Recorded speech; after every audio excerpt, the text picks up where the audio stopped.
You ready, Courtney? Ready as I'll ever be, Eric. All right. Courtney and Sandy will be doing this afternoon's presentation on the new way that folks will be applying for the capacity grants, and that's through the online grant management system. So I think everyone here knows me and knows Courtney and Sandy. So I will go ahead and turn the screen controlling and everything over to Courtney. And she is going to walk you through the application process. So go ahead and take it away. All right. Well, just to be on the safe side, to make sure everyone does know me, I am Courtney Schaff at OWEB. I've been there for 15 years, and I have been managing our capacity programs for the majority of that time, including working closely with ODA staff on the district capacity grants. And so we have, Sandy and I have been working for probably a better part of this biennium, 18 months, to transition the district capacity grants to OWEB's online application system. So I unfortunately am not very familiar with GoToMeetings. Otherwise, I would have set up like a Zoom poll or something like that. But I would, I'd love to see in the chat box if those of you that have used OWEB's online application for any applications, or with a yes or a no if you've never been into OWEB's online application system before. So just to make it a little interactive, I'd love to hear from people as I'm getting started today. So Sandy and I have worked to make this really, really, really easy for you guys. There are still parts of it that are going to be frustrate you more than others, but we have worked to make it as streamlined as possible. This is not live yet, so would definitely welcome some feedback. We can't change too many things, but would welcome some thoughts and feedback as we get through this training today. And excited to share this with you. It's kind of a slow transition. As you'll see, there's a lot of upload. It's a very upload heavy system in order to have both you as the districts and the applicants and ODA staff still working with a lot of the same documents you're familiar with, a lot of the same approval pathways that you're familiar with, but just getting it all into our online application system. I welcome, I am able to see the chat box, so I welcome questions or asking me to pause at any time throughout this so that we can restate something, show how something works differently, or any of the above. There is a guidance document, a district capacity guidance document that we will be providing to all of you that walks you through what to do with each question. And so I will be referencing that as we're talking today. And when this, it gets to that time for you to get in the system and apply, we will be making sure you get access to that document. So that being said, I'm going to jump in.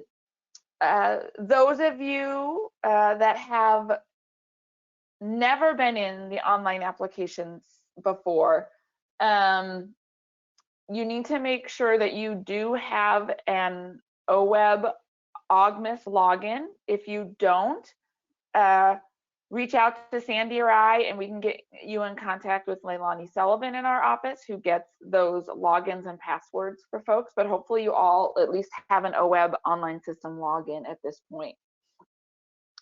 You would then log into OWEB's online application system. And I will clarify here, today I'm working in what we call our development system, which is not the live system. That is because they don't want OWEB staff submitting applications into our live system. It really confuses people and gets our IT staff really mad at us. So we have a development system that we can work in, and then people don't get mad at us. So when you get into our online application system, you would create a new application. And what would show up here in the available grant offerings for you as a district is if there's an open solicitation grant offering, that might show up there. If you're part of a focused investment, that might show up there. And once we make the district capacity live, that grant opportunity would show up there. So for today, I'm going to pick that offering, and then there's, I'm going to name it. So, and for district capacity grants, it's great if you name it, and the same thing we tell councils, name it with the biennium, because in the future, every time you log into our online application system, all your future applications will be there, and you can actually clone all your previous online applications will be there, and you actually can clone them and reuse them again. So it always is nice to label things with the biennium you're applying for. And then you'll choose the application. And so for today, we're going to scroll down and choose the district capacity application. And then you hit create application. And so here we have now, you'll have your deadline will be up there. Your name, you can change it at any time. And then you have the different sections of the OWEB application. The sections are the same for every single type of OWEB application, regardless of its district capacity, restoration, stakeholder engagement. All of these are the same. Some of these sections, OWEB staff have the power to modify what they look like, and some of them are static or the same amongst all online applications.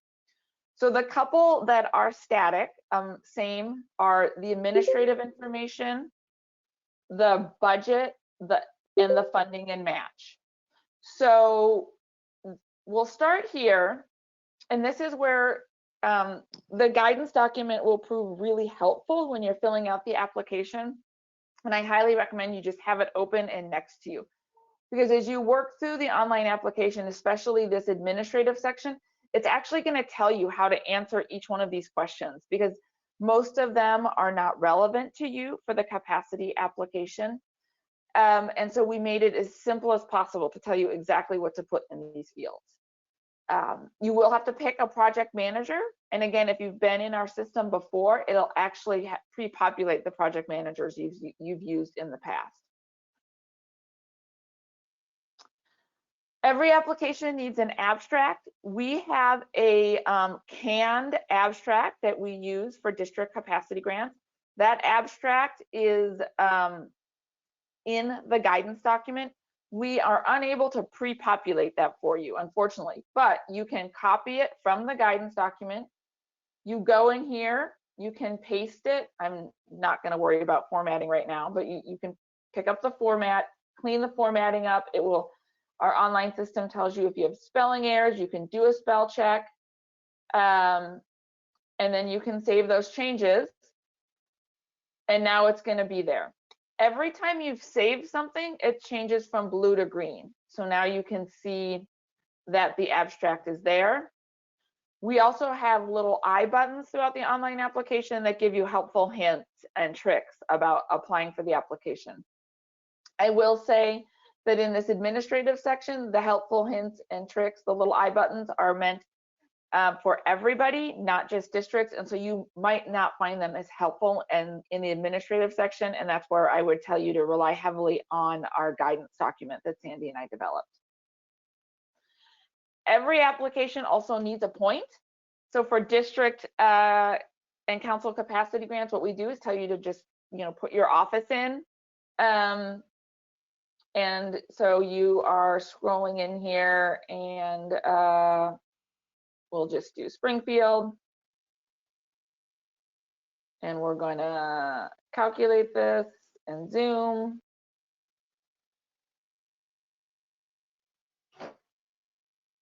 And so now we have our point.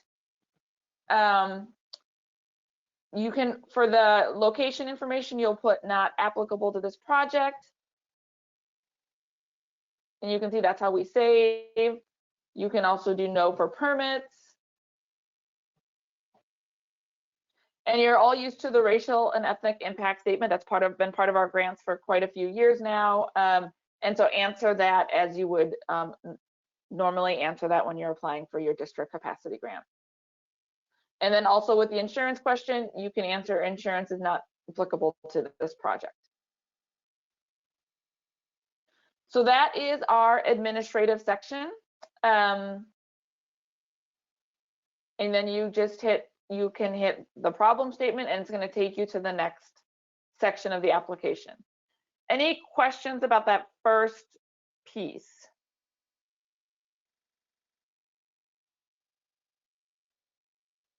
Okay, great. Okay, so then again, as I said at the beginning, each of these sections are pre-named in our online application. Problem statement, proposed solution, wrap up. So problem statement and then annual report upload might not feel like they belong together, but it just was the most logical place for us to stick this. So here, what you're going to do is you're going to select upload the annual reports presented at the SWCD annual meeting. This is information that Sandy needs as part of her documentation. And so what you do here is it's pretty simple. You're gonna select that from our drop-down menu here. You'll see SWCD annual report. You'll choose a file.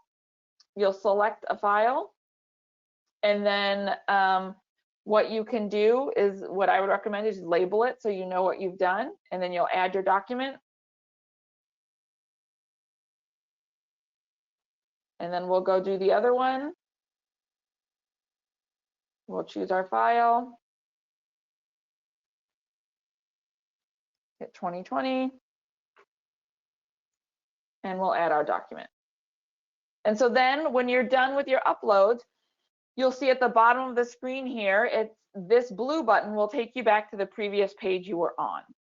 And so you'll hit annual report upload and you'll go back there. You'll have done those two pieces and then you can go over to the proposed solution, which is the next piece of the application. Here then, again, you're all used to the scope of work and the focus area action plan documents. Okay, before I continue that train of thought, I'll answer Lisa's question. Yes, Lisa. Or Sandy, do you want to answer the question? Because you actually know these things better than I do. So Lisa's question is, we enter the annual reports from the previous biennium. That would be correct. Thank you, Sandy. Lisa, did I answer your question?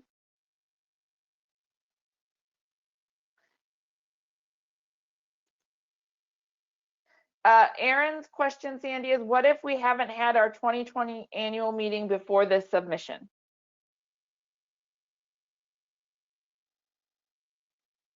That's a good question. So your audit should probably already be finished by then and your annual report, but if how would we handle that, Courtney? Just leave that year blank? Yep, so let's capture that question and we will make sure we circled back with that, Aaron, when we send out the final guidance. So thank you. And these are the exact questions to talk about today.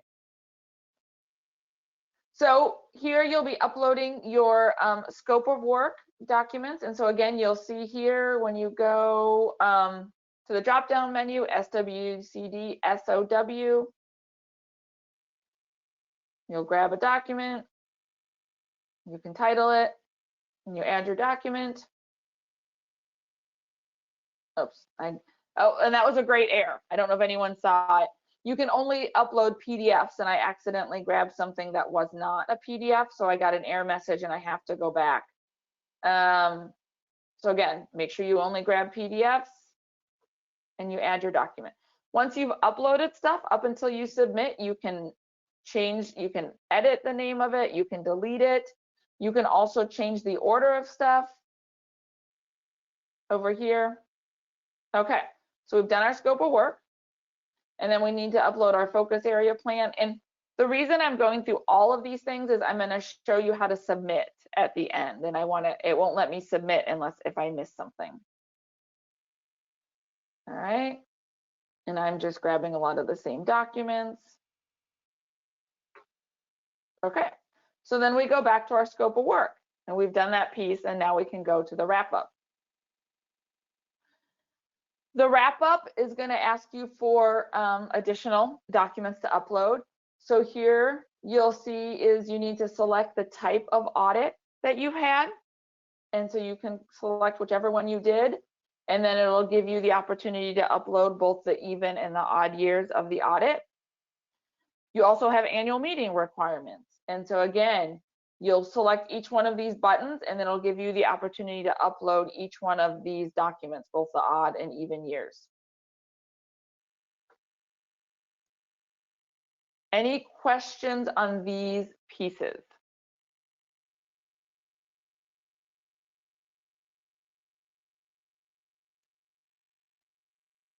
All right, I'm going to go over here while I'm pausing. So we've got our, and you'll see in this drop-down list, even regardless of the type of audit that you selected on the previous page, all of the uploads are titled SWCD audit report because we didn't want to make the drop-down list endlessly long.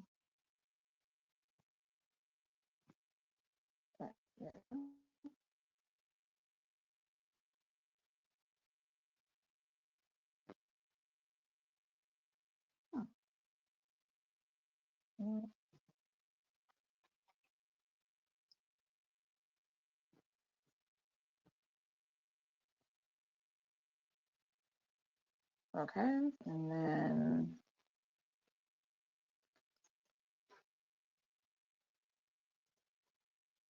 choose file. I think I'm going to stop this piece here next because I seem to be having some slowdown issues. Okay. And this is how you'll do it. So at the end of the application, you will have a big long list of PDFs. And what Sandy will do is, or any of the ODA staff, they will be able to access our online application system. And so they will see the PDF, which will include both the questions you've answered as well as all of these documents will be incorporated into that PDF. And Sandy will also be able to download each document separately and save them at the appropriate file location at ODA. I am going to move over. Oh, okay, Lisa. So in the new biennium, we will be submitting our annual audits and annual reports in the 23-25 application.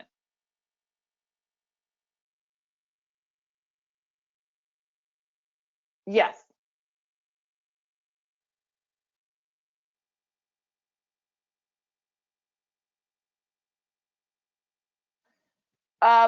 So Sandy, here's a great question from Lisa. I don't know if you have the chat box open, that they used to be submitting these documents. Well, and I can answer part of this question, Lisa, and then I'll let Sandy answer it. So when Sandy and I were talking about this application and ways to ease ODA work, one of the reasons we built it this way is that there has been a lot of back and forth on Sandy's part. You know, obviously some of you are perfect A+ students. Some of you require a few more reminders. And so this helps Sandy get everything at the beginning of the biennium that she needs for documentation purposes. And she and I definitely recognize this is part of a transition process. And so everything might not be timed perfectly this biennium, but we can navigate through those issues, but wanting to get as many people as possible that can upload these with the application.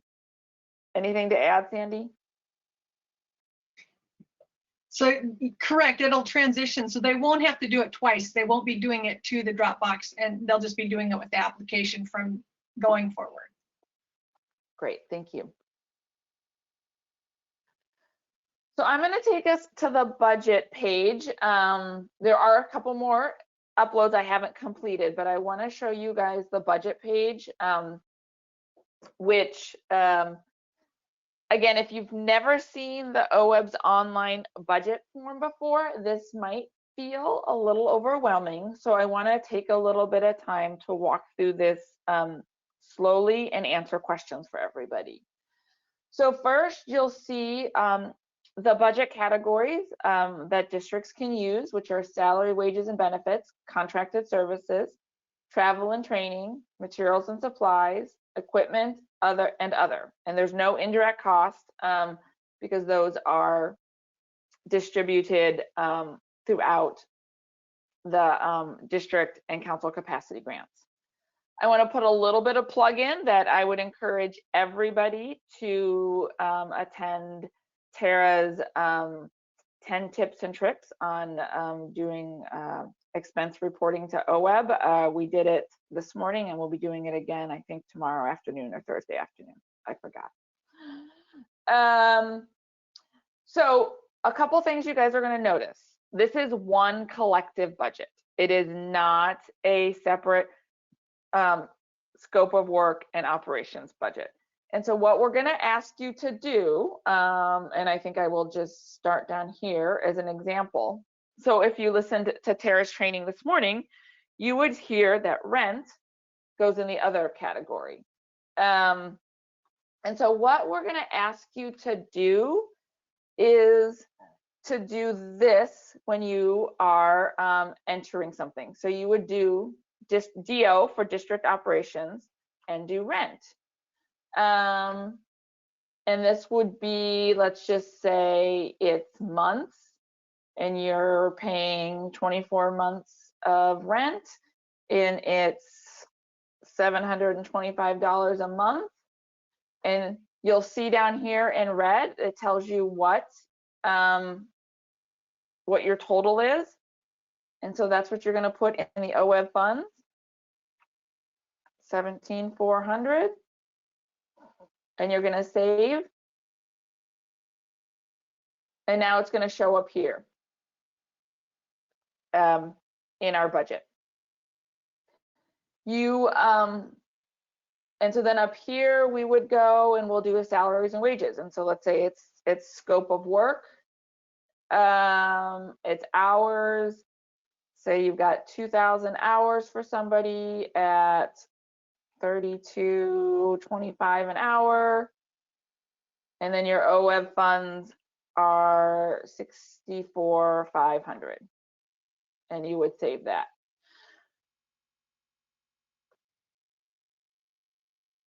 Tara, don't worry about that, please. It has nothing to do with this. So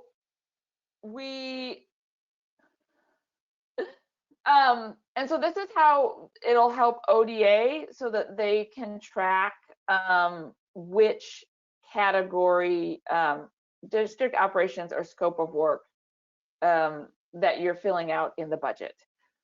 We know, and Sandy will be providing to you guys how much each district will be awarded. At the OWEB board meeting next week, we start talking about actual budget numbers, and then we'll be able to communicate out with Sandy what the 21-23 award looks like. You see you've got travel and training. So again, maybe travel is scope of work. You've got miles.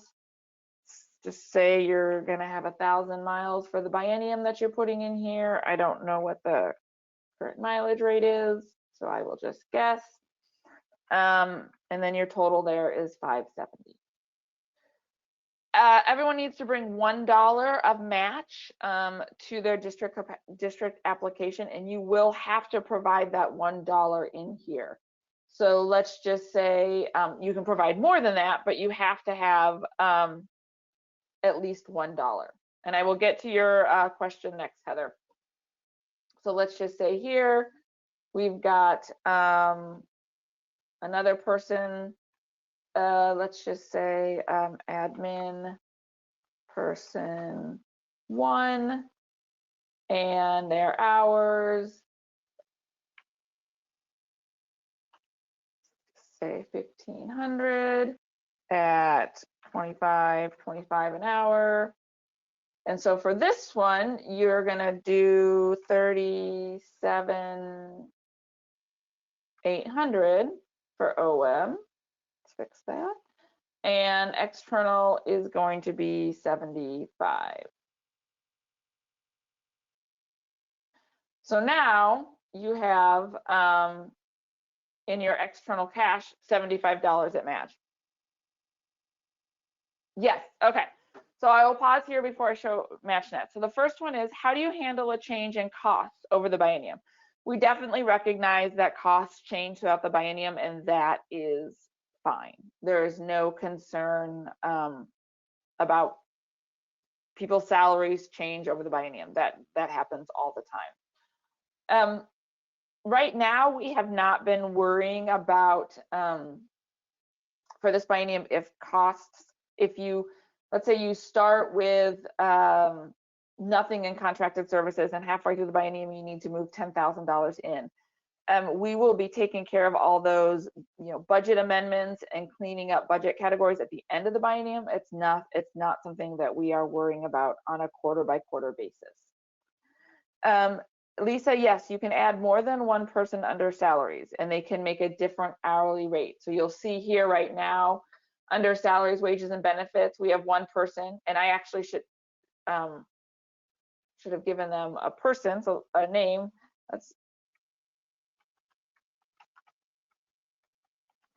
So we've got district manager Jane, and so she makes $32.25 an hour, and admin person 1 makes $25.25 an hour. Great. Other questions on this page? So it is going to ask you for more detail than you guys are maybe used to entering in your district operations budgets. But again, we understand that things change throughout the biennium. This is just your best guess at costs, but it is not going to let you do lump sums, and I do want to point that out. You will have to put hours or miles or months in. You won't be able to do lump sums.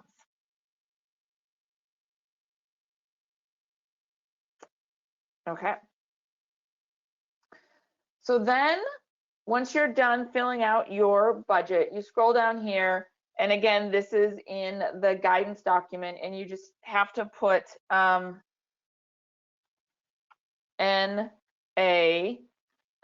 here, because you don't have to worry about answering that question, but it won't let you submit if you don't. And then you can answer this question as no.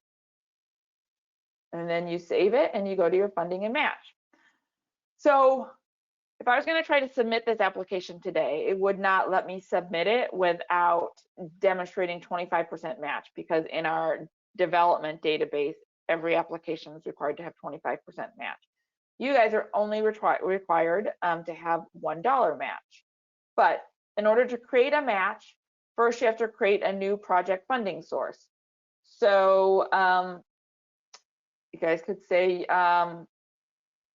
it could be that SWCD cash is your the SWCD 1 is who's providing it, and then it could be cash, and you save that, and then you want to add that cash in. So you would say, okay, we've got $75 and it's cash. It is secured, and you're going to attribute that to OWEB match, and you save changes. So then down here, you can see now that there is $75 of match for this project. You do have to do one more thing before you leave this page. You have to scroll down to the match section, and you actually have to tell us how much of this you want to use as match. And that is because for a lot of large restoration projects, you might only be using part of a funding source as match, and the other is leveraged funds. So you save that, you now have your match.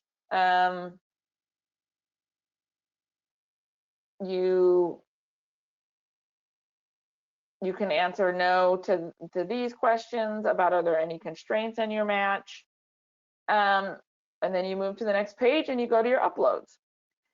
If you say that your $1 match is secured, you do have to upload a secured match form.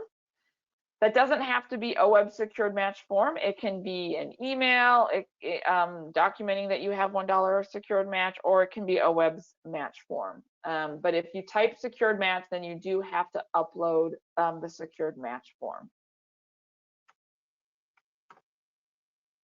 And then we would add that document. What you do when you think you're done, or even if you want to check on the status of your application at any time, you go up here and you can see the verify submit piece. And you can also see the print to PDF piece. So for verify and submit, if I hit that, it's going to take a minute. It's going to look at my application and it's going to say, what are the issues? The first one is saying, oh, you didn't enter your UEI number.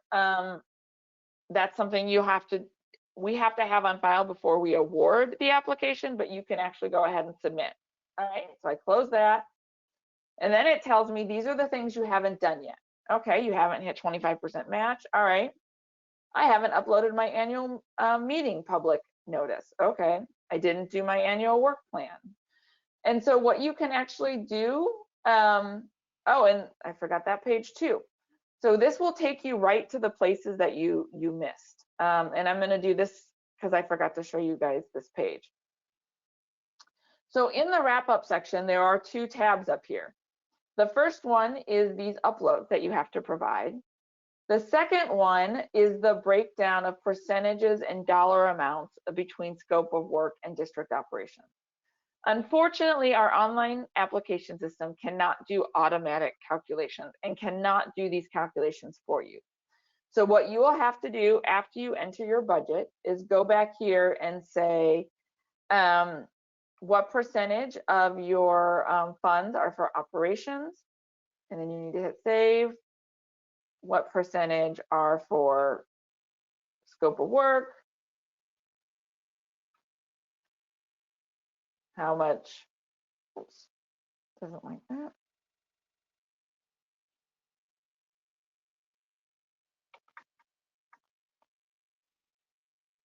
And you do need to do that before you submit your application. You can then go back and say, oh, maybe I got everything done. And you can go back to your verify, close that, and it'll tell you again the things that you haven't finished. As Sandy and I talk about how to manage those of you that might not have your annual meetings or annual reports done yet, one of the options can be, so that we don't have to do a programming change, is you would probably upload a PDF. So in lieu of submitting your audit or something like that, you would upload a piece of paper that says, you know, a PDF of a document that says, you know, we are due to complete this or hold our annual meeting or print our annual report on this date, and we will send it to you afterwards, so that Sandy knows that you know you don't have it done and that you're planning to get it to her as soon as possible. Are there any questions, concerns, comments? Running for the hills.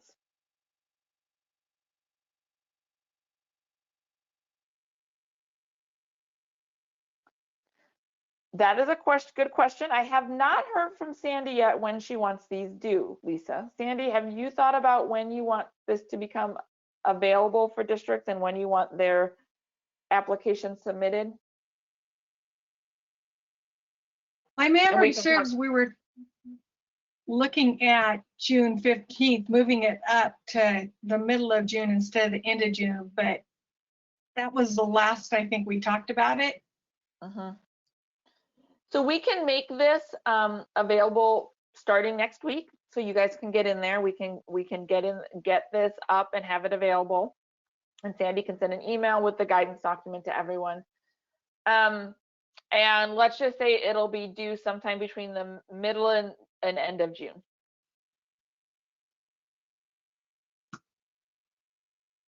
Other questions?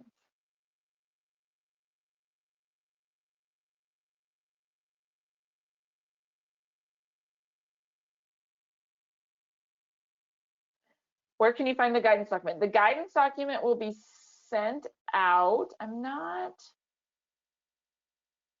sure if we put it up here. No, the guidance document will get emailed out. It'll also be uploaded here in this drop-down tab, so you'll be able to access it when you're in the online application. It's just not in this development system, but it will be available in the online application. Yes, Sandy will be sending the scope of work, the focus area action plan, and DO forms when she sends the guidance document. So maybe it won't be open next week if she doesn't have all those forms updated yet. I don't want to put words in her mouth or promises.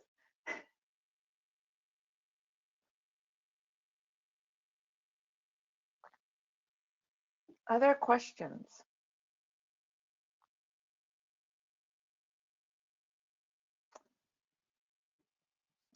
So that's the lowdown of my presentation today. It was definitely a hands-on walkthrough to get those of you that have never been in the system before a little touch and feel, and those that you have been in the system before start to get your head wrapped around what the online district application will look like.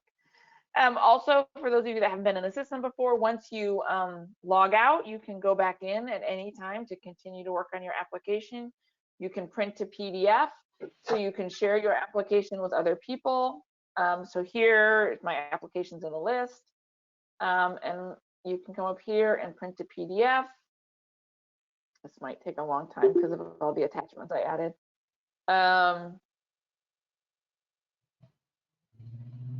And then I have a PDF application, especially if you're someone that's more hands-on or your board members want to see your application before you submit it. You're able to create a PDF that you can share with others prior to submitting the application. And that's all I have today. All right, Courtney, thank you very much for that presentation.